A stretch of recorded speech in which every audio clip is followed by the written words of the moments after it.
வாழ்க்கையில எப்போதுமே நம்ம இவர் நமக்கு துணை, அவர் நமக்கு துணை, அவங்க நம்மளை காப்பாத்துவாங்க, இவங்க நம்மளை காப்பாத்துவாங்க அப்படின்னு நிறைய நம்பி இருக்கிறோம். நம்பி நிறைய ஏமாந்தும் போயிருக்கிறோம். இப்படி புலம்பாதவங்க யாராவது இருக்கிறாங்களா? நான் இவரை நம்பினேங்க, இவர் என்ன ஏமாத்திட்டாரு, அவரை நம்பினேங்க, அவர் என்ன இப்படி ஏமாத்திட்டாரு, ஏமாத்தவே மாட்டாருன்னு நம்பினவங்க எல்லாம் என்ன ஏமாத்திட்டாங்களே அப்படின்னு புலம்புறவங்க எல்லாருமே ஒருத்தரை நம்ப மறந்துடுறோம்.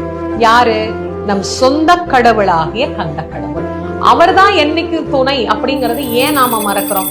மற்றவர்கள் துணை அப்படின்னு நம்ம நம்புறதுக்கு முன்னாடி அவன்தான் நமக்கு துணை அப்படின்னு உறுதியா நம்பணும். இல்ல, அந்த நம்பிக்கையை நமக்கு தரும் வண்ணமாக ஒரு அழகான பாட்டு, அற்புதமான பாட்டு, விழிக்கு துணை திருமென்மலர் பாதங்கள், மெய்மை குன்றா மொழிக்கு துணை முருகா என்னும் நாமங்கள், முன்பு செய்த பழிக்கு துணை அவன் பன்னிரு தோளும், பயந்த தனி வழிக்கு துணை வடிவேலும் செங்கோடன் மயூரமுமே.